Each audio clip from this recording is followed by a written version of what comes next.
इस वीडियो से हम पढ़ना स्टार्ट करेंगे हमारा कंटिन्यूटी का टॉपिक। कंटिन्यूटी के बारे में मैंने आपको पहले बताया था कि ये आपके 11th क्लास के लिमिट्स के टॉपिक से कनेक्टेड है, जो आपने लिमिट्स का टॉपिक पढ़ा था। लेकिन लिमिट्स का जो टॉपिक है वही बच्चों को नहीं समझ में आता कि हम ये टॉपिक क्यों पढ़ते हैं, ये कहाँ पे काम आता है। 11th क्लास में जब बच्चे लिमिट्स का टॉपिक पढ़ते हैं समझ में ही नहीं आता। और क्योंकि ये टॉपिक जो है कंटिन्यूटी का टॉपिक लिमिट्स के टॉपिक से कनेक्टेड है, तो बच्चों को कंटिन्यूटी भी नहीं समझ में आता।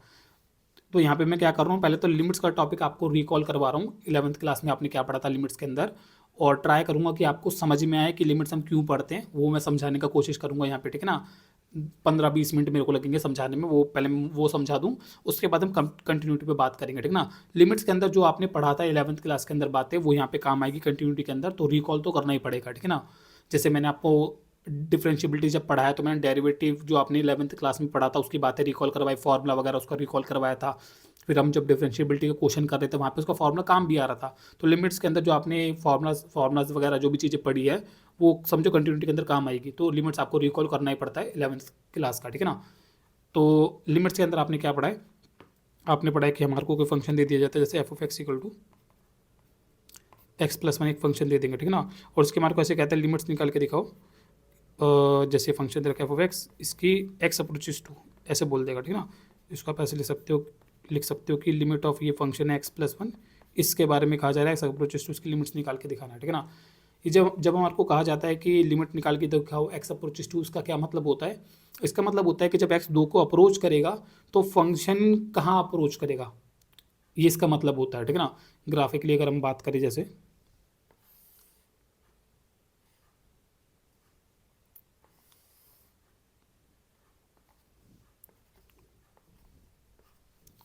अगर इस फंक्शन का मैं ग्राफ बना के दिखाऊं तो इसका ग्राफ ऐसा बनेगा। यहाँ -1, ये -1 पॉइंट है और ये 1 पॉइंट है, इनसे गुजरेगा, मुझे पता है इसका ग्राफ, ठीक है ना। थोड़ा प्रैक्टिस है मेरे को ग्राफ का, इसलिए बता रहा हूँ, इसका ग्राफ ऐसा जाएगा, ठीक है। और यहाँ पे इमेजिन कर लो, जैसे यहाँ पे 2 है, यहाँ पे 2 इमेजिन कर लो, ठीक है ना। यहाँ 2 डालने पे जब आप इस फंक्शन के अंदर 2 डालोगे ना, एक्स की जगह पर 2 डालोगे, ठीक है ना, तो आपको आंसर 3 मिलेगा। तो 2 डालने पे 3 आ रहा है, इमेजिन कर लो 3 ही आ रहा है, ठीक है ना। तो हम बोल देंगे कि ये ग्राफ पे ये पॉइंट आ रहा है, समझ गए ना। 2 डालने पे 3 आता है, ग्राफ पे ये पॉइंट हो गया। हम ये कहते हैं कि हमारे को 2 डालना है ही नहीं, हम 2 डालना नहीं चाहते। हम तो ये जानना चाहते हैं कि एक्स जब 2 की तरफ अब बढ़ेगा तो इसका आंसर क्या आएगा। हम 2 डाल के आंसर नहीं निकालना चाहते, हम ये चाहते हैं कि हम ये कैलकुलेट करना चाहते हैं कि जब एक्स 2 की तरफ बढ़ेगा तो क्या आंसर आएगा। समझ गए ना, 2 डाल के नहीं चेक करना, 2 डाल के क्या आंसर आता है वो नहीं निकालना। एक्स 2 की तरफ जब बढ़ेगा तो क्या आंसर आता है इस फंक्शन का, वो निकालना है। ये होता है लिमिट का मतलब। और हम बोलते हैं ये करने के 2 तरीके होते हैं कि भाई एक्स जो होता है वो 2 की तरफ लेफ्ट से अप्रोच कर सकता है और राइट से अप्रोच कर सकता है। तो हम बोलते हैं कि 2 लिमिट्स होती है, एक होती है लेफ्ट हैंड लिमिट, जिसको हम ऐसे लिखते हैं कि लिमिट ऑफ, ये फंक्शन लिख देते हैं x+1, एक्स अप्रोचेस 2 लिख के ऊपर माइनस लगा देते हैं। ये इसको हम इस वाले इस डायरेक्शन को माइनस डायरेक्शन कह देते हैं, ठीक है ना। और ये कहते हैं साइड से अप्रोच कर रहा है तो ऊपर माइनस लगा देते हैं। इस वाले डायरेक्शन को प्लस डायरेक्शन कह देते हैं, साइड से अप्रोच कर रहा है तो प्लस लगा देते हैं ऊपर, ठीक है ना, आपको याद होगा। सो यहाँ पे लिख देंगे right hand limit x+1 x approaches 2, ऊपर प्लस लगा देते हैं कि हम उस साइड से राइट हैंड साइड से अप्रोच कर रहे हैं, ठीक है ना। अब करते कैसे थे, करने के लिए हम यहाँ पे ऐसे टेबल बनाते थे,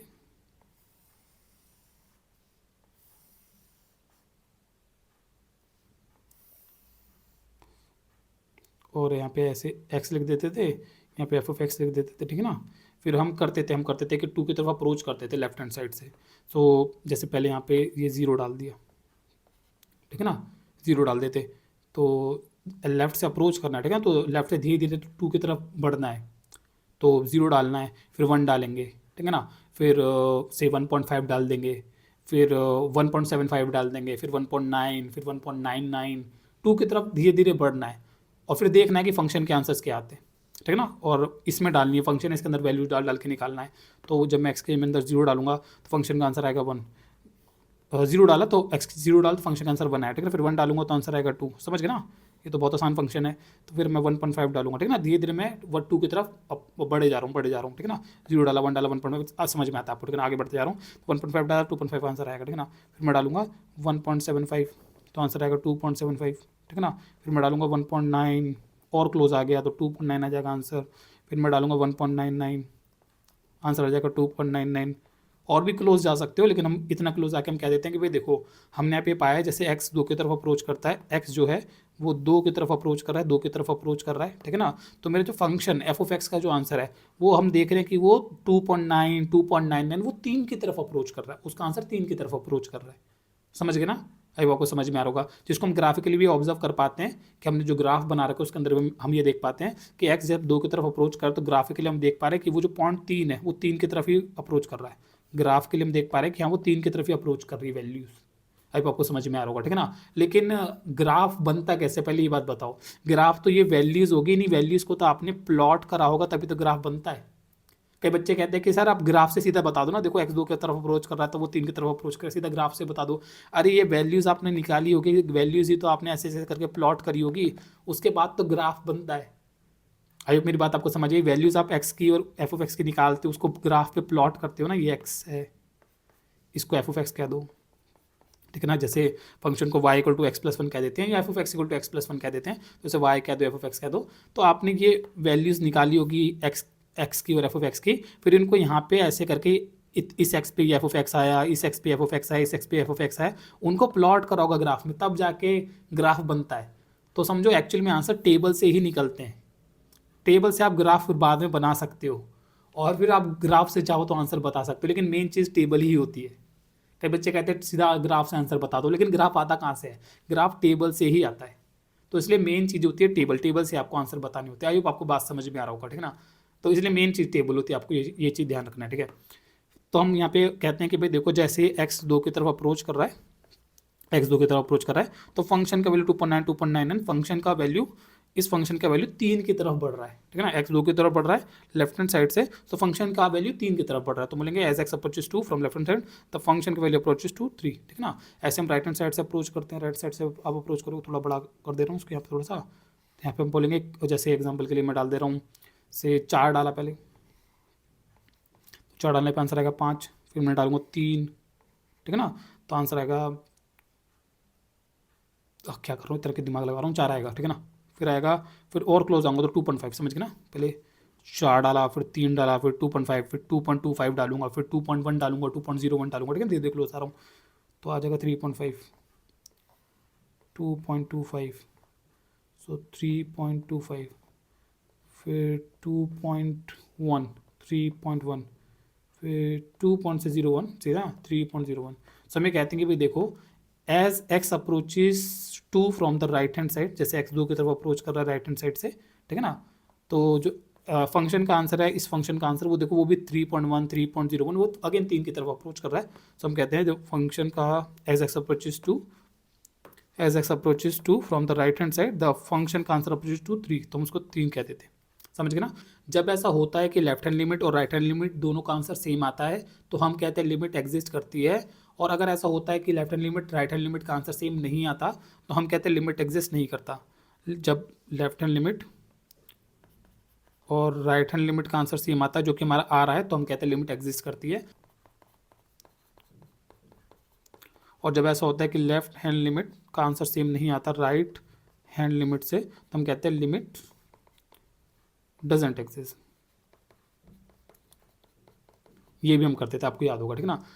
आई होप आपको मेरी बात समझ में आ रहा होगा, ठीक है ना। और यहाँ पे जब हम कहते थे कि लिमिट एग्जिस्ट करती है तो उसमें हम लिखते थे कॉमन लिमिट, जो हम ऐसे लिखते थे limit x+1 as x approaches 2, वो 3 हुई, क्योंकि दोनों तरफ से 3 ही आ रहा है, तो हम कहते थे भाई फिर 3 ही हुई, उसकी लिमिट बगैर प्लस या माइनस का साइन लगाए लिख देते थे, और इसको कॉमन लिमिट कहते थे, इसको कॉमन लिमिट कहते थे कि दोनों तरफ से जो कॉमन लिमिट आ रहा है वो ये आ रहा है, तो इसका लिमिट एग्जिस्ट करता है, उसका लिमिट का आंसर 3 ही हुआ, क्योंकि दोनों तरफ से 3 ही आ रहा है।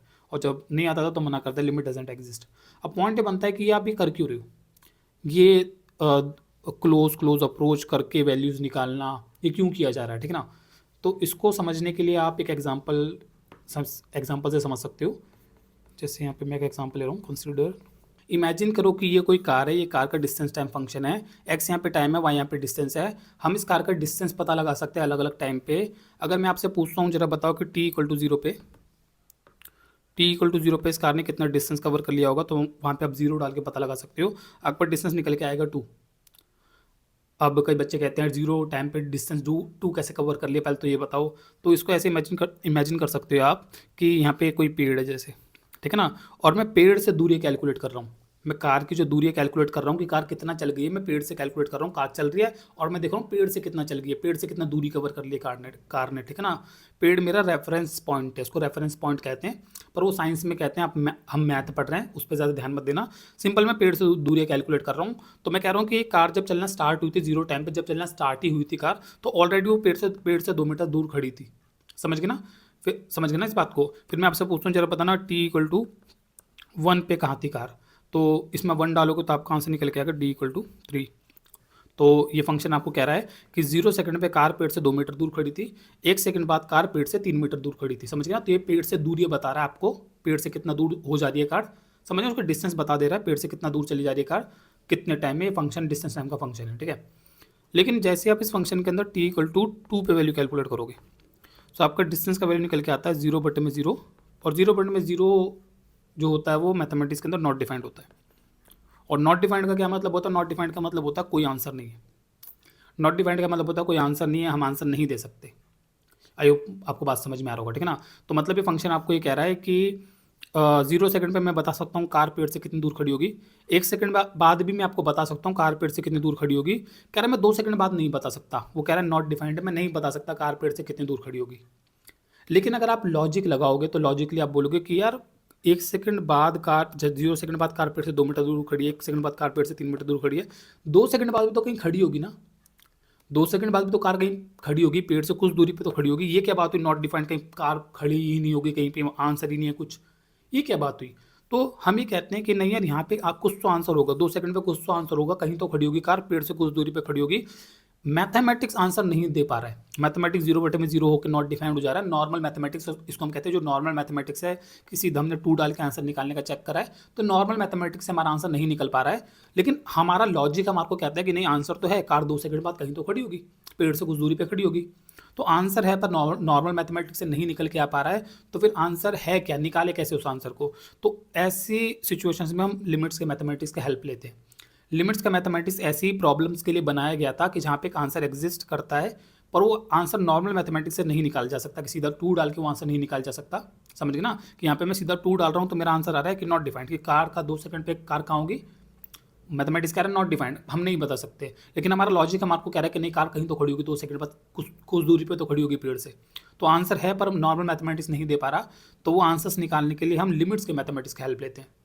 तो हम बोलते हैं 2 डाल के तो आंसर नहीं निकाला जा सकता, समझ गए। लेकिन 2 के अलावा और नंबर पे तो आंसर आ रहे हैं, 0, 1, इन सब पे आंसर आ रहे हैं। और जैसे 1.5 डाल दूंगा तो भी आंसर आ जाएगा, 1.75 डाल दूँ, 1.9 डाल दूँ, 1.99 डाल दूँ, उन सब पे कोई प्रॉब्लम नहीं है, वो सब डालोगे तो कोई प्रॉब्लम नहीं ना। बस 2 डाल के तो नॉट डिफाइंड हो रहा है, बाकी सब पे तो आंसर निकाल सकते हो। तो हम क्या करते हैं, वो सारे पॉइंट डालते हैं, उन सब पे आंसर चेक करते हैं क्या आंसर आ रहे हैं, और फिर उनसे अंदाज़ा लगाते हैं कि 2 पे आंसर क्या कहा जा सकता है। समझ गए? जो यहाँ पे करते हैं कि 0, 1, 1.5, 1.75, 1.9, 1.99 ये नंबर डालते हैं, और ये नंबर डाल के इनसे अंदाज़ा लगाते हैं कि जो वो पॉइंट होगा, जैसे 2 यहाँ पे इमेजिन कर लो 2 है, तो 2 पे आंसर क्या कहा जा सकता है। समझ गए ना? ये जो हम कहते हैं 2 पे इस फंक्शन का आंसर 2x जब 2 को अप्रोच करेगा तो वो 3 को अप्रोच करेगा, 3 कहा जा सकता है। इसको हम कहते हैं 3 एक्सपेक्टेड आंसर होता है, कि हमारा ये फंक्शन का आंसर 2 पे 3 आएगा, ये एक्सपेक्टेड आंसर होता है। समझ गए ना? ये जो फंक्शन है इसमें ये लिमिट लगाना नॉनसेंस वाली बात है। क्यों? क्योंकि हम बोलेंगे यहाँ तो मैं सीधा ही 2 डाल के बता सकता हूँ ना कि आंसर 3 आएगा, इसमें क्या 2 अप्रोच कर करके बात करना है, तो मैं सीधा 2 डाल के बता सकता हूँ। लिमिट का मैथमेटिक्स होता है ऐसे फंक्शन के लिए जिसमें आप सीधा जैसे 2 डाल के नहीं बता पा रहे हो, कि यार मैं नहीं बता पा रहा, सीधा 2 डाल के नॉट डिफाइंड हो रहा है, पर आंसर है वहाँ पे एक, मेरा लॉजिक मुझे कह रहा है आंसर है वहाँ पे। तो यहाँ ऐसे फंक्शंस के लिए जहाँ पे आप सीधा 2 डाल के आंसर नहीं बता पा रहे, ऐसे सिचुएशंस के लिए समझना, ऐसे फंक्शंस की उन वैल्यूज़ को कैलकुलेट करने के लिए फिर लिमिट्स लगा के आंसर निकाला जाता है। अब आपको समझ में आ रहा है, मैं ज़्यादा नहीं घुसना चाह रहा, 11वीं क्लास का मैथमेटिक्स है ये, समझ गए ना। और फिर हम क्या करते हैं, क्लोज आके उन पॉइंट्स की वैल्यू कैलकुलेट करके अंदाज़ा लगाते हैं कि 2 पे आंसर क्या दिया जा सकता है। समझ गए ना? अब यहाँ पे मैं ज़्यादा क्लोज पॉइंट से बात नहीं करूँगा, सिंपल इन्हीं से आप अंदाज़ा लगा सकते हो। आप बोलोगे देखो 0 पे आंसर 2 आ रहा है, 1 पे आंसर 3 आ रहा है, तो 2 पे आंसर क्या कहा जा सकता है, 0 पे 2, 1 पे 3, तो उस पर आप क्या कह सकते हो, 1 सेकंड में 1 का गैप आ रहा है, 0 से 1 जाने में 2 से 3 आ गया, तो 1 से 2 जाने में 3 से 4 हो जाना चाहिए। तो आप बोलोगे 2 सेकंड बाद कार 4 मीटर की दूरी पे होगी। आई होप मेरी बात आपको समझ में आ रहा होगा, ठीक है ना। तो हम कह सकते हैं कि इसका आंसर 4 होगा। आई आपको समझ में आ रहा होगा, ठीक है ना। अब कई बच्चे लिमिट्स में क्वेश्चन पूछते हैं कि जो लिमिट्स का मेरे को आंसर निकालना है, जैसे 2 पे मुझे यहाँ पे आंसर पता लगाना है, तो मैं ये सारे पॉइंट्स क्यों डालता हूँ? मैं सीधा ये क्लोज वाला पॉइंट 1.99 डाल के नहीं बता सकता आंसर। 1.99 पे क्या आंसर आ रहा है उसी से अंदाजा लगा लूँ 2 का क्या आंसर होगा। बच्चों के दिमाग में क्वेश्चन होता है कि मैं इतने सारे पॉइंट्स क्यों डालते हैं, सीधा 1.99 डाल के 2 का आंसर पता लगा लिया जाए, कि ये बेटर नहीं है। तो इसको आप समझो कि यहाँ पे अगर मैं बस 3 से आंसर अंदाजा लगाने की कोशिश करूँ, कि 3 से अंदाजा लगाने की कोशिश करूँ कि 2 पे आंसर क्या होगा, तो लगाया जा सकता है कि इस पे आंसर 3 आ रहा है तो उस पे 4 होगा। नहीं, इन दोनों से देखना पड़ेगा। मुझे कई सारे आंसर्स चाहिए होते हैं तब जाके मैं इसका आंसर पे अंदाजा लगा सकता हूँ। इस पे 2 आ रहा है और इस पे 3 आ रहा है, इसलिए मैं कह सकता हूँ इस पे आंसर 4 होगा। अगर इस पे 1 आ रहा होता और इस पे 3 आ रहा होता ना, 1 सेकंड में 1 से 3 हो गया था, तो इसमें फिर अगले में 3 से 5 होना चाहिए था। पैटर्न के अकॉर्डिंग फिर हम 5 बोलता ना। 0 से 1 सेकंड में 1 से 3 हो गया था, तो 1 सेकंड बाद 2 का गैप, समझ गए ना, तो 3 से 5 हो जाता। अब आपको समझ में आ रहा होगा। तो हम काफ़ी सारी वैल्यूज़ इसलिए देखते हैं ताकि हमें पैटर्न समझ में कि पैटर्न क्या है। उस पैटर्न के अकॉर्डिंग फिर हम प्रिडिक्शन करते हैं कि फिर इसका आंसर यहाँ पे क्या होगा। समझ गए। हमारे को इतनी सारी वैल्यूज़ इसलिए चाहिए ताकि हम वो पैटर्न देख सके कि भाई जब हम इतनी सारी वैल्यूज़ पे चेक करते हैं तो आंसर क्या आते हैं, उनमें क्या पैटर्न है, ताकि हम प्रिडिक्शन कर सके कि फिर वो 2 पे आंसर क्या हो जाएगा। अयुब थोड़ा सा आपको बातें समझ में आ रही होगी। बाकी 11वीं क्लास की आप वीडियोस देख सकते हो, प्लेलिस्ट देख सकते हो 11वीं क्लास का लिमिट एंड डेरिवेटिव का, अगर आपको और डिटेल में समझना है, ठीक ना। और ये सेम चीज़ आप राइट हैंड साइड से भी समझ सकते हो कि राइट हैंड साइड से जस्ट लाइक अगर मैं करूँ, अगर मैं t इक्वल टू 3 पे कैलकुलेट करूँगा, तो ये फंक्शन आपको t इक्वल टू 3 पे वैल्यू कैलकुलेट करके दे देगा, दैट इज़ 5, ठीक है ना। फंक्शन में डाल के चेक कैलकुलेट कर सकते हो। t इक्वल टू 4 पे कैलकुलेट करोगे, you will get d equal to 6, ठीक है ना। तो वहाँ से आप देखोगे तो यहाँ पे 6 आ रहा है, यहाँ पे 5 आ रहा है, तो बोलेगा हाँ 6 5 तो 4 होना चाहिए। समझ गए ना। तो एक मैंने यहाँ से अंदाज़ा लगाया और एक मैंने यहाँ से अंदाज़ा लगाया। तो ये जो मैं कर रहा हूँ दिस इज कि इन तरफ से अंदाज़ा लगा के, मतलब इधर से देख रहा हूँ, इन नंबर्स की हेल्प से अंदाज़ा लगा रहा हूँ इस पर आंसर क्या होगा, that is left hand limit. और एक इस तरफ से मैं अंदाज़ा लगा के देख रहा हूँ तो that is right hand limit. समझ गए ना। इन नंबर की हेल्प से अंदाज़ा लगा रहा हूँ इस पर आंसर क्या कहा जा सकता है, that is right hand limit. एक इस तरफ से अंदाज़ा लगा के देख रहा हूँ तो that is left hand limit. समझ गए ना। और दोनों लिमिट्स के आंसर मैच करने चाहिए। दोनों लिमिट्स के आंसर मैच क्यों करने चाहिए, सोच के देखो। अगर इधर से आंसर आ रहा है 2 3 और फिर आप कह रहे हो उस पर 4 कहा जा सकता है, वहाँ से इमेजिन को वहाँ से 50 60 50, यहाँ से 4 पे आ रहा 60, 3 पे आ रहा 50, तो 50 60, तो इस पर क्या बोलोगे, इस पर होगा फिर 40। तो वहाँ से तो आंसर 4 को अप्रोच कर रहा है, आंसर से 40 को अप्रोच कर रहा है, तो क्या बोलोगे कार का 2 पे आंसर क्या होगा, मना कर दोगे, क्योंकि वहाँ से 40, यहाँ से 4, यहाँ से 40, मना कर दोगे, बोलेगे अरे यार मैं कोई एक आंसर कह ही नहीं सकता। कार कहाँ पे होगी 2 सेकंड पे एग्जैक्टली, कार कहाँ पे होगी, कुछ नहीं कहा जा सकता, क्योंकि एक तरफ से 40 आ रहा है, एक तरफ से 4 आ रहा है।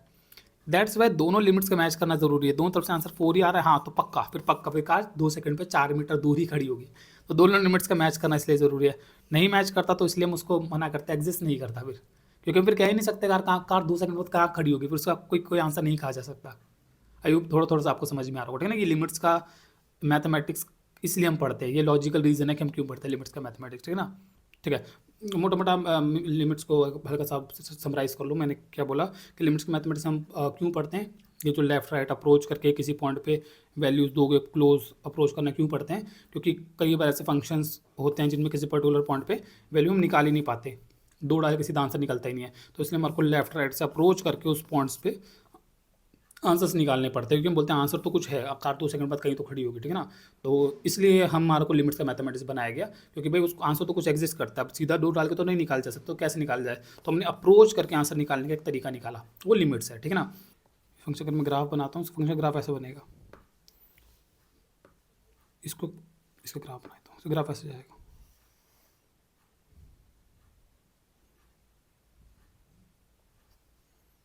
ऐसे जाएगा, ठीक है ना। यहाँ ये -2, ये 2, यहाँ से ऐसे गुजरेगा इसका ग्राफ। थोड़ा एक्सपीरियंस इसलिए बता दे रहा हूँ, ठीक है ना। मतलब ऐसे आप ड्रॉ कर सकते हो ना, जैसे 0 पे क्या दे रहा है, 0 पे 2 दे रहा है, ठीक है ना। 1 पे 3 दे रहा है, समझ गए ना। 2 पे नॉट डिफाइंड, 2 पे नॉट डिफाइंड, 2 पे नॉट डिफाइंड को आपको ऐसे दिखाना होता है, आपको पता है ना। आ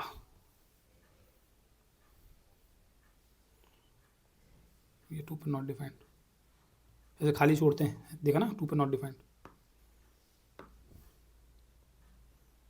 ऐसे खाली छोड़ देंगे, 2 पे नॉट डिफाइंड है, ठीक है ना, 2 पे नॉट डिफाइंड है। इस बात को ध्यान रखना, 2 पे नॉट डिफाइंड है, 2 पे नॉट डिफाइंड ही बोलना है आंसर, कि 2 पे आंसर क्या आता है, नॉट डिफाइंड। और बोलेंगे अभी तो लिमिट से बताया आपने, अभी तो आपने निकाल के लिमिट से आंसर बोला है कि लिमिट ऑफ x² - 4 बटे में x - 2 एज x अप्रोचेस 2, वो आंसर भी आपने 4 बताया। इसका क्या है, हमने वो तो एक्सपेक्टेड आंसर होता है, वो तो एक निकाला गया आंसर होता है, लिमिट की हेल्प से पता लगाया गया है कि उसका आंसर 4 कहा जा सकता है, इसको कहते हैं एक्सपेक्टेड आंसर। कहा जा सकता है कि कार 4 मीटर दूरी पे खड़ी होगी पेड़ से 2 सेकंड बाद, मतलब समझिए इसको ऐसा कहा जा सकता है। लेकिन एक्चुअल आंसर 2 डालने पे तो नॉट डिफाइंड ही आ रहा है, एक्चुअल आंसर ग्राफ में प्लॉट किया जाएगा तो वो नॉट डिफाइंड ही प्लॉट किया जाएगा। समझ गए, एक्चुअल आंसर नॉट डिफाइंड ही है। लिमिट एक एक्सपेक्टेड आंसर होता है कि क्या कहा जा सकता है। आई होप मेरी बात आपको समझ में आ रहा होगा, ठीक है ना। आई होप आपको ग्राफ समझ में आ गया होगा। ग्राफ में हम ऐसे कह देते हैं कि 2 पे तो आंसर जो है वो नॉट डिफाइंड है, 2 पे तो जो आंसर है वो नॉट डिफाइंड है, ठीक है ना। 2 पे तो जो फंक्शन का आंसर है वो नॉट डिफाइंड है, ठीक है। लेकिन जब हम 2 की तरफ अप्रोच करते हैं लेफ्ट राइट से, तो आंसर 4 को अप्रोच करता है, समझ गए ना। ग्राफ के लिए वो 4 को अप्रोच करता है, लेफ्ट राइट से 4 को अप्रोच करता है। आई होप आपको समझ में आ रहा होगा, लेफ्ट राइट लिमिट 4 को अप्रोच कर रही है, 2 की तरफ जब हम अप्रोच कर रहे हैं, लेकिन 2 पे है आंसर नॉट डिफाइंड, समझ में आ रहा होगा, ठीक है ना। अब लिमिट में 11वीं क्लास में जो आपने पढ़ा है, एक दो बात हल्की सी छोटी सी और बता दूं। 11th क्लास के अंदर आपने पढ़ा था limits of polynomial functions. Polynomial functions क्या होते हैं, कोई भी फंक्शन जो ऐसा होता है जैसे एक्स का होता है और पावर होल नंबर होता है, 3 2 x प्लस एक्स स्क्वायर हो गया, ठीक है ना, 3x² प्लस एक्स स्क्वायर हो गया। नॉर्मल ऐसे फंक्शन जो होते हैं एक्स के फंक्शंस होते हैं, और पावर एक्स की होती है, होल नंबर होती है, 1 2 3 होल नंबर होती है, ठीक है ना। आपको पता होगा ना पॉलिनोमियल फंक्शंस। तो ऐसे फंक्शंस की अगर जब हम लिमिट्स निकालते हैं, तो कोई पॉलिनोमियल फंक्शन दे रखा अगर आपको f(x) और उसकी आपको लिमिट निकालनी है किसी पॉइंट से x अप्रोचेस a पे, तो उसका आंसर सीधा fa के बराबर होता है। ये आपने 11th क्लास में पढ़ा होगा, ठीक है ना। एग्जाम्पल के लिए आपको मैं एक फंक्शन दे दे रहा हूँ x² + x, उसके मैं आपको लिमिट पूछ रहा हूँ एज x अप्रोचेस मान लो से 3, तो उसका सीधा आंसर होता है 3 डाल दो, 3² + 3, समझ ना, फंक्शन के अंदर भी 3 डाल दो तो आंसर आ जाएगा 12, मतलब 12 आ जाएगा, समझ गए ना। ये जो होता है ये आपको 11th क्लास में प्रूव करवाया जाता है। वैसे तो करना तो टेबल ही होता है, करना तो रूल तो लिमिट निकालने का रूल है, टेबल करना है, क्लोज आके वैल्यूज निकालना है, ठीक है ना। लेकिन 11th क्लास आपको प्रूव करवाती है कि क्लोज आने से पॉलिनोमियल्स के अंदर कि इसका अगर आप टेबल बना के क्लोज आओगे, या इसके अंदर सीधा आप 3 ही डाल दोगे, दोनों का आंसर एक ही आता है। 11th क्लास आपको ये बात प्रूव करवाती है। तो फिर हम ये कहते हैं चाहे अगर 3 डाल देने से और क्लोज आने से दोनों से आंसर सेम ही आएगा, तो हम 3 ही डाल देते हैं। मतलब समझ लो कि 11th क्लास में बातें प्रूव करवा रखी है कि 3, इसका लिमिट का आंसर सीधा 3 डालने से आ जाता है, वो टेबल वाला आंसर, वो टेबल का आंसर सीधा 3 डालने से ही आ जाता है। 11th क्लास आपको प्रूव करवा देती है, समझ गए ना। तो इसलिए हम सीधा 3 डाल के उसका मतलब समझो कि ये जो आप 3 इसके अंदर डाल देते हो, ये डाल के आप वो क्लोज आके जो आंसर आएगा वो आंसर निकाल रहे हो एक्चुअली में। वो क्लोज आके जो आंसर आएगा वो आप सीधा 3 डाल के वो आंसर निकाल लेते हो, वो आंसर आ जाता है क्लोज आके जो आंसर आने वाला था ना। तो जैसे ये भी एक पॉलिनोमियल ही तो है x+1, इसके क्लोज आके जो आंसर आता है वो आप सीधा वो 3 अगर डाल दो इस फंक्शन के अंदर, सीधा 3 वो 2 डाल दो, जैसे 2 डाल के तो भी वो आ जाएगा, 3 आ जाएगा। ये पॉलिनोमियल्स में होता है, पॉलिनोमियल्स में ऐसा ही होता है, समझ गए ना। तो इसलिए हम ये कहते हैं पॉलिनोमियल्स के अंदर ऐसे वर्क करता है। लिमिट्स का मैथमेटिक्स पॉलिनोमियल में थोड़ा सिंप्लीफाइड होता है, ठीक है ना। लेकिन अदर फंक्शंस, अदर पॉलिनोमियल्स के अलावा अदर फंक्शंस में ऐसा नहीं होता। जैसे एग्जांपल के लिए अगर हम बात करें से ट्रिग्नोमेट्रिक फंक्शंस के अंदर, जैसे पहले से कर लो रैशनल फंक्शंस, इससे पहले रैशनल फंक्शंस ले लो।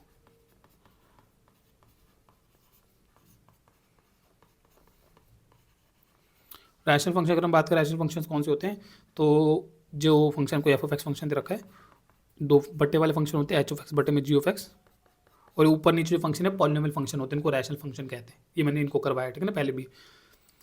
तो इसमें क्या होता है, हम बोलते हैं अगर इसका आप लिमिट करोगे f(x) का एज x अप्रोचेस क्या बोलते हैं किसी पॉइंट a पे, तो ऊपर वाले का लिमिट अलग हो जाता है एज x अप्रोचेस a, और नीचे वाले का लिमिट अलग हो जाता है एज x अप्रोचेस a। और बोले ये ऐसे कैसे हो जाता है, अलग अलग हो जाता है, क्योंकि लिमिट का एक अलजेब्रा होता है।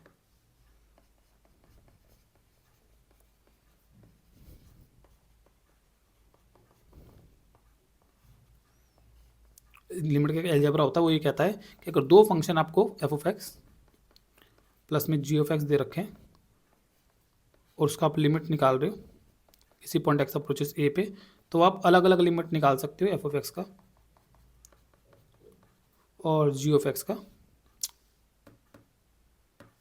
लिमिट, दोनों का अलग अलग निकाल के ऐड कर सकते हो। इसका अलजेब्रा ये क्या था, लिमिट का अलजेब्रा ऐसे काम करता है कि दो फंक्शन प्लस में दे रखो, उसका लिमिट निकालना, दोनों का अलग अलग लिमिट निकाल के फिर ऐड कर दो तो वो बराबर होता है। ये सब 11वीं क्लास में पढ़ाया जाता है, ठीक है ना। और ये माइनस में भी वर्क करता है, प्लस में भी वर्क करता है, माइनस में दे रखा तो भी अलग अलग लिमिट निकाल के फिर माइनस कर दो, ठीक है ना। मल्टीप्लाई में भी वर्क करता है कि अगर आपको फंक्शन एफ ऑफ एक्स दे रखा है और इनटू में जी ऑफ एक्स दे रखा है, ठीक है ना, और उसका लिमिट निकाल रहे थे आप एक्स अप्रोचेस ए पे, तो आप उसका लिमिट अलग निकाल दो एफ ऑफ एक्स का, और लिमिट उसका अलग निकाल के फिर मल्टीप्लाई कर दो जी ऑफ एक्स का, ठीक है ना। और ऐसे ही थर्ड ही होता है डिवीजन का, कि दो फंक्शन अगर आपको एफ ऑफ एक्स डिवीजन में दे रखें तो आप उसका अलग निकाल सकते हो, ऊपर वाले का अलग निकाल के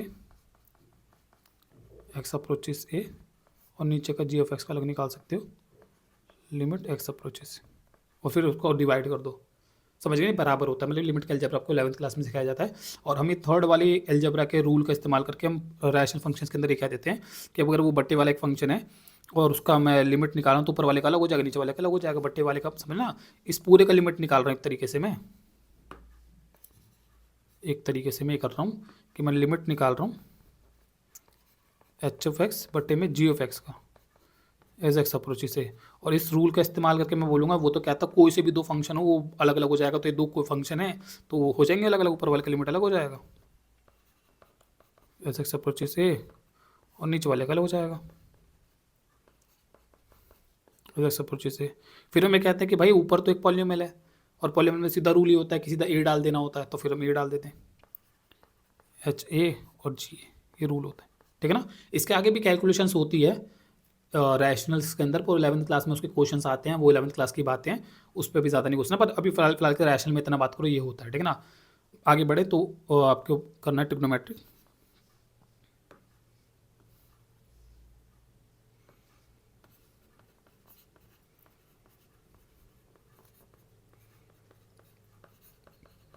फंक्शंस, ट्रिग्नोमेट्री फंक्शंस में आपको ये ध्यान रखना है, ट्रिग्नोमेट्री फंक्शन में ऐसा नहीं होता कि आप ये बोल दो कि लिमिट ऑफ से साइन एक्स दे रखा है एज एक्स अप्रोचेस सी, तो आप सीधा बोल दो उसका आंसर साइन सी आएगा, कि सीधा सी डाल दो। जैसे पॉलिनोमियल्स में होता है कि एक्स अप्रोचेस ए होता है तो सीधा वो ए डाल दो, तो ऐसा ट्रिग्नोमेट्री के अंदर नहीं होता, आप नहीं कर सकते ये चीज़। आगे जब क्वेश्चन आएंगे तो मैं बताऊंगा, बट समझो कि पॉलिनोमियल्स में ही ये होता है, पॉलिनोमियल में चीज़ प्रूफ की जा सकती है, ये चीज़ साबित की जा सकती है, मैथमेटिकली साबित की जा सकती है, इसीलिए ये रूल होता है, क्योंकि पॉलिनोमियल मैथमेटिकली साबित किया जा सकता है, ट्रिग्नोमेट्री में समझो साबित नहीं किया जा सकता, इसलिए रूल नहीं होता। तो इसमें मना करना है कि ये नहीं होता। लेकिन ट्रिग्नोमेट्री की कुछ अलग लिमिट्स होती है, ट्रिग्नोमेट्री कुछ अलग लिमिट्स होती है, जैसे ट्रिग्नोमेट्री में एक लिमिट ही होती है, लिमिट ऑफ साइन एक्स बटे में x is x approaches one, sorry x approaches zero, ये वन होता है, ये आपने सीखा होगा फर्स्ट ये, और सेकंड आपको ये याद रखना है। यार यही काम आता है ज़्यादातर, तो इसमें तो ये क्वेश्चन में ये काम आएगा, पर इसको भी याद रख लेना अगर किसी और क्वेश्चन में आ जाए, कोई बाहर से कोई क्वेश्चन आ जाए। वन माइनस में कॉस एक्स बटे में x as x approaches zero जो होता है वो जीरो होता है। ये दो लिमिट्स होती है, आपको और ध्यान रखना है, ठीक है ना। और उसके अलावा आपको ध्यान रखना है कि साइन कॉस की अगर आपको लिमिट्स अगर देने भी आंसर, तो आपको वहाँ पे दे सकते हो, आपकी साइन एक्स है और लिमिट एक्स अप्रोचेज जीरो है, या साइन एक्स है और लिमिट एक्स अप्रोचेज से पाई बाय टू है, तो ऐसे पॉइंट्स पे आप आंसर दे सकते हो जिनके ग्राफ से आंसर क्लियर होते हैं ना। साइन का ग्राफ पता है ना, ये 0 90 पाई, समझिए ना, पाई तो मतलब इसका ग्राफ आपको पता है, ऐसे जाता है 1 -1, इसका ग्राफ ऐसे जाता है, साइन का ग्राफ यहाँ से ये ऊपर वाले ग्राफ बन ढंग से,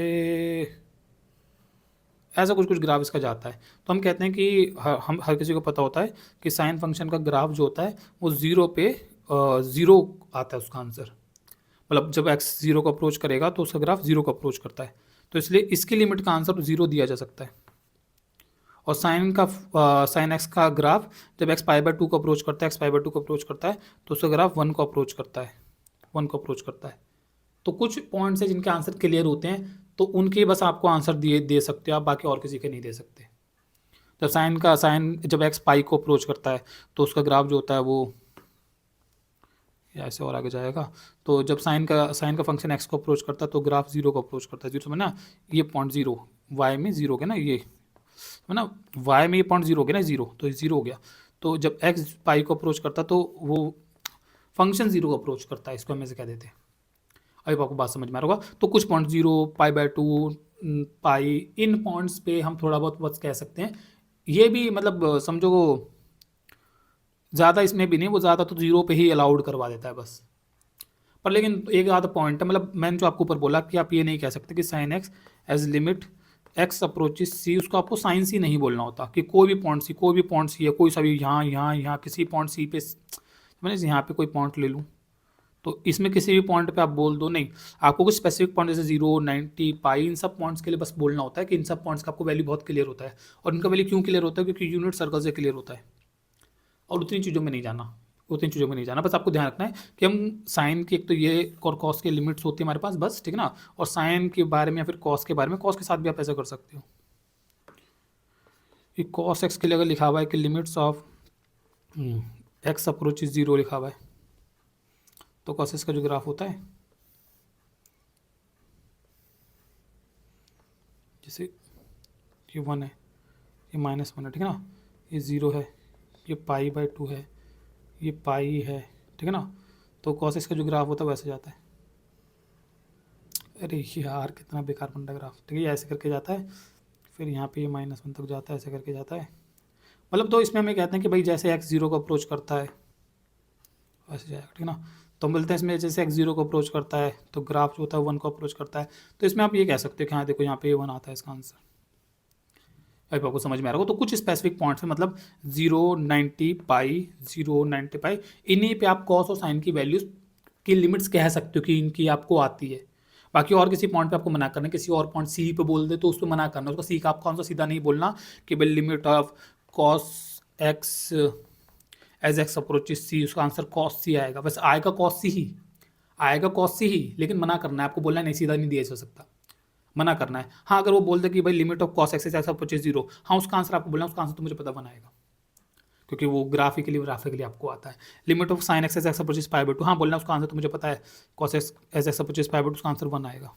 limit of sine x as x approaches 0, हाँ उसका आंसर मुझे पता है 0 आएगा। इन पॉइंट्स का आपको बस बोलना है, उससे ज़्यादा नहीं बोलना होता। अब आपको समझ में आ रहा हो, ठीक है ना। तो ये तो रहा लिमिट्स के बारे में जो हमने पढ़ा है, ठीक है ना। अब हम कंटिन्यूटी के जो टॉपिक है उसको पढ़ना स्टार्ट करते हैं। ये 12th क्लास का टॉपिक है, ठीक है। अब हम पढ़ेंगे कंटिन्यूटी का टॉपिक।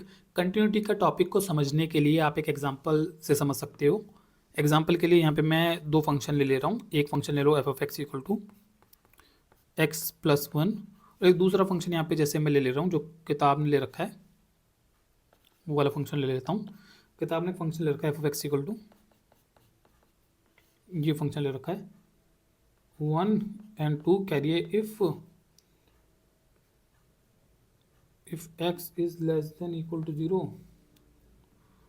और ये क्या है, ये क्या लिख दिया मैंने, ये हटाओ से, वो क्या है, 2 कैरिए if x is greater than 0, ये ठीक है। तो ये मैंने 2 फंक्शंस के बारे में बात करा, ठीक है ना। वो फंक्शन थोड़ा अजीब है, अभी दोनों को समझाता हूँ।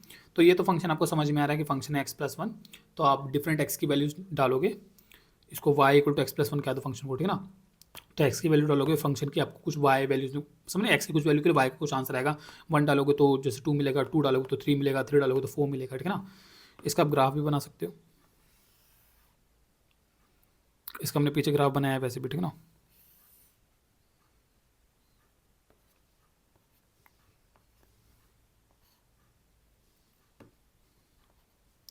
तो इसका ग्राफ जाएगा ऐसे,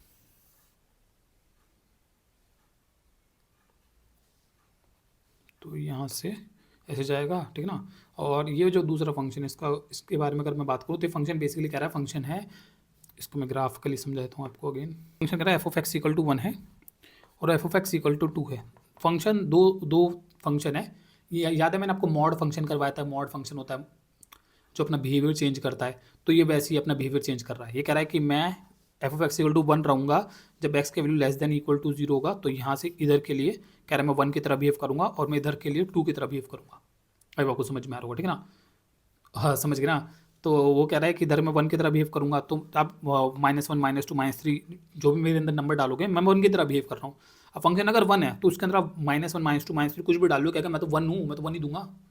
समझ गए ना? तो ये जो फंक्शन से ग्राफ अगर आप बनाओगे तो उसका ग्राफ बनेगा ऐसा, 1 है ना, तो ये ऐसे यहाँ पे बोलिए 1 है, ठीक है, तो ग्राफ जाएगा ऐसा। जब आपको समझ में आ रहा हो, ठीक है ना? और =1 के लिए, =0 के लिए भी यही है, यहाँ पे 0, ठीक है ना, =0 के लिए भी यही है, तो यहाँ पे से भरा हुआ दिखा देंगे कि यहीं पे आंसर 0 का आंसर भी यहीं पे आ रहा है, ठीक है ना? और 2 के लिए वो कह रहा है 2 से बड़ी वैल्यूज़ के लिए, यहाँ पे 2 है,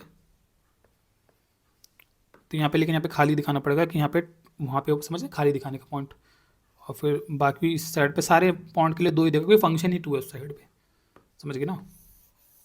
अभी आपको समझ में आ रहा होगा। तो ये 2 हम क्या बोलते हैं फंक्शन ले लिए हमने, ठीक है ना?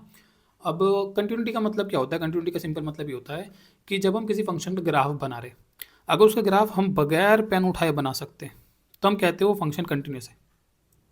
समझ गए? लेकिन अगर किसी फंक्शन का ग्राफ बनाते समय आपको पेन उठाना पड़ रहा है तो उसे हम कहते हैं फंक्शन नॉट कंटिन्यूस है। समझ गए ना? किसी फंक्शन ग्राफ बनाते समय अगर आपको बगैर पेन उठाए ग्राफ बन जाए तो हम कहते हैं फंक्शन कंटिन्यूस है, और अगर पेन उठाना पड़े ग्राफ बनाते समय, जैसे इसमें उठाना पड़ रहा है, तो हम कहते हैं फंक्शन नॉट कंटिन्यूस है।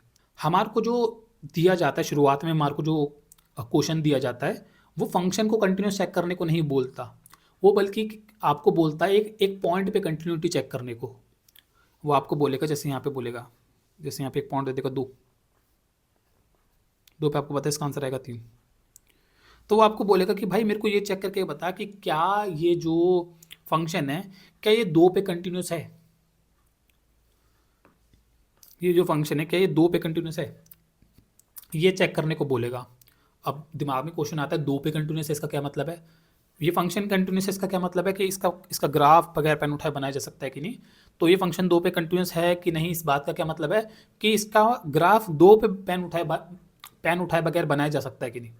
जब आपसे क्वेश्चन पूछा जाए कि ये फंक्शन 2 पे कंटिन्यूस है कि नहीं, उस बात का मतलब ये होता है कि इस फंक्शन का 2 पे जब हम ग्राफ बनाएंगे तो 2 पे इसका ग्राफ बगैर पेन उठाए बन सकता है कि नहीं, 2 पे। समझ गए ना? 2 पे जब इसका हम ग्राफ बनाएंगे तो 2 पे बनाते समय बगैर पेन उठाए बन सकता है कि नहीं। 3 पे पूछ लूँ तो 3 पे इसका ग्राफ बगैर पेन उठाए बन सकता है कि नहीं। 4 पे इसका ग्राफ बगैर पेन उठाए बन सकता है कि नहीं। उस पॉइंट पे ग्राफ जब मैं बनाऊंगा, इसका ग्राफ में जब बनाते हुए जाऊंगा, तो जब मैं 2 पे बनाते हुए जाऊंगा तो 2 पे ग्राफ बगैर पेन उठाए बन सकता है कि नहीं।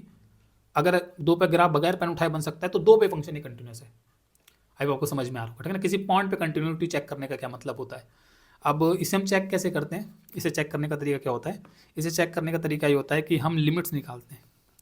लिमिट निकालते हैं फंक्शन की, ये जो फंक्शन है एफ ऑफ एक्स, इसकी एक्स अप्रोचेस 2 की लेफ्ट हैंड लिमिट निकालते हैं, इसकी एक्स अप्रोचेस 2 पर राइट हैंड लिमिट निकालते हैं, और उसकी 2 पे वैल्यू भी चेक करते हैं और देखते हैं कि ये तीनों मैच कर रही है, ये तीनों मैच करनी चाहिए।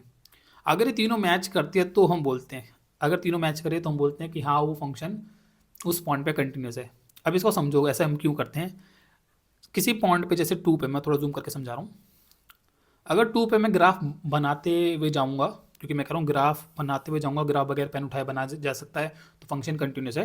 तो 2 पे ग्राफ बगैर पेन उठाए बनाते हुए जा रहा हूँ, और तो 2 पे कंटिन्यूस है, ठीक है ना। 2 पे जब मैं ग्राफ बनाते हुए जाऊँगा तो 2 से थोड़ा सा पहले से आऊँगा, फिर 2 से गुजरूँगा, थोड़ा सा आगे निकल जाऊँगा। समझ गए ना? 2 पे ग्राफ बनाते हुए जाने का मतलब होता है 2 से थोड़ा सा पहले से स्टार्ट, थोड़ा पहले से आऊँगा, 2 से गुजरूँगा, फिर 2 से हल्का सा आगे निकल जाऊँगा। ये होता है 2 पे ग्राफ बनाते हुए जाने का मतलब। 2 से थोड़ा पहले से आने का मतलब है उसकी लेफ्ट हैंड लिमिट, फिर 2 पे जाऊँगा दैट इज़ 2 पे वैल्यू, और 2 से हल्का सा आगे निकलूँगा that is right hand limit.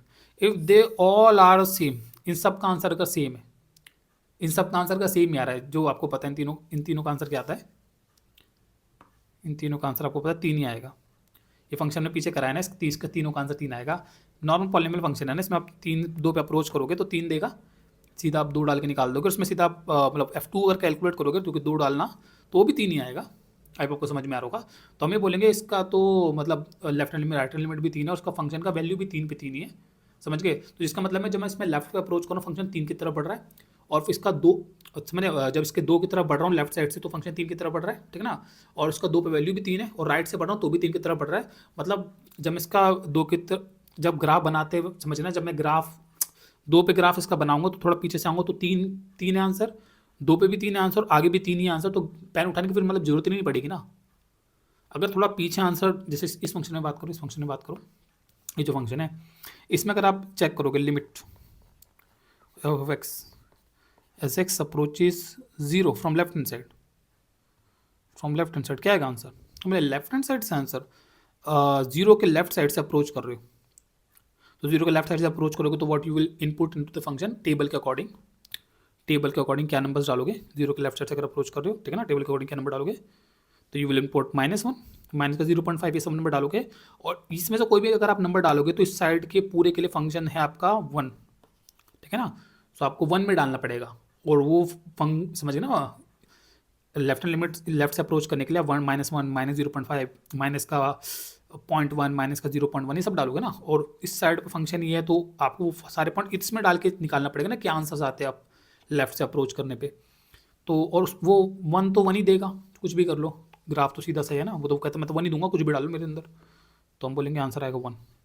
और सी का जब आप राइट हैंड लिमिट निकालते हो, limit f of x as x approach 0 from right hand side, तो जब आप यहाँ से अप्रोच करोगे सो 1 डालोगे 0.1 डालोगे 0.5 0.1, तो आप समझ गए ना, तो उसके लिए आपको इस साइड का फंक्शन 2 है, तो आपको इससे बात करना पड़ेगा, 2 में डलेगी वो सारी वैल्यूज, समझ गए ना, तो इस दर से अप्रोच करोगे तो हम बोलेंगे वो 2 आएगा, समझ गए ना, ग्राफ के लिए भी दिखता है, जब मैं लेफ्ट से अप्रोच करता हूँ तो फंक्शन 1 को अप्रोच करता है, राइट से अप्रोच करता हूँ फंक्शन 2 को अप्रोच करता है, समझ गए ना, सो आप बोलेगा उसका आंसर आता है 2, तो जिसका मतलब ये हो जाएगा कि जब मैं 0 की तरफ लेफ्ट से अप्रोच कर रहा हूँ तो 1 आ रहा है, राइट से अप्रोच कर रहा हूँ तो 2 आ रहा है, तो अगर मान लो ग्राफ आपके पास नहीं भी है तो आप बोलोगे चल लेफ्ट से अप्रोच कर रहा हूँ 1 आ रहा है, राइट से अप्रोच कर रहा हूँ 2 आ रहा है, तो लेफ्ट से 1 आ रहा है, राइट पे 2 आ रहा है, मतलब मेरे को ग्राफ ऑब्वियसली 1 से फिर राइट पे 2 है, मतलब समझे उस पॉइंट से लेफ्ट से अप्रोच कर रहा हूँ तो 1 आ रहा है, राइट से अप्रोच कर रहा हूँ तो 2 आ रहा है, तो मुझे पेन उठाना पड़ेगा, जिसका मतलब ये है, और मैं लेफ्ट से अप्रोच कर रहा हूँ 3 आ रहा है, राइट से अप्रोच कर रहा हूँ 3 आ रहा है, और उस पॉइंट पे भी 3 ही आ रहा है, तो 3 3 3, तो मुझे ग्राफ पेन उठाना नहीं पड़ेगा, इसका मतलब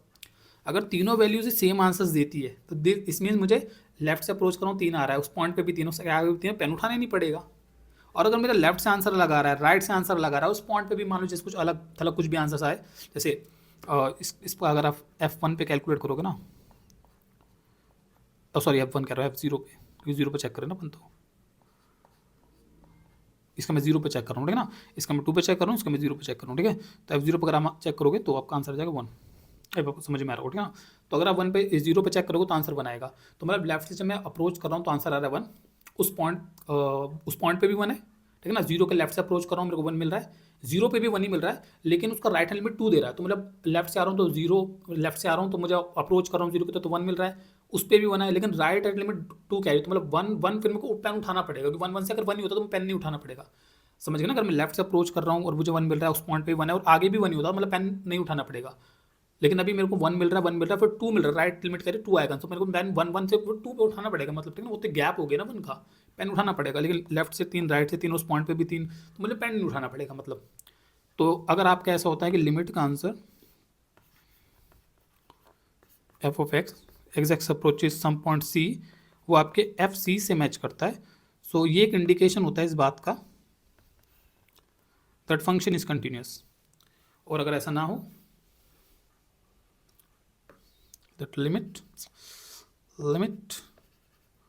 एफ ऑफ एक्स, और यहाँ पे जब मैं लिख रहा हूँ तो मैंने प्लस माइनस दोनों लिमिट ले लिया, ठीक है ना, क्योंकि जब ये लिखते हैं तो प्लस माइनस दोनों का बात करते हैं, जब कुछ नहीं लिखते, ठीक है ना, तो हम बोलेंगे लिमिट, ये आप इसका एक्स अप्रोचेज सी का आंसर अगर मान लो एफ सी से मैच नहीं करता है, या फिर वो लिमिट्स मैच नहीं करती है, दोनों में से कोई भी आप बात कह सकते हो, और द लिमिट डजंट एग्जिस्ट,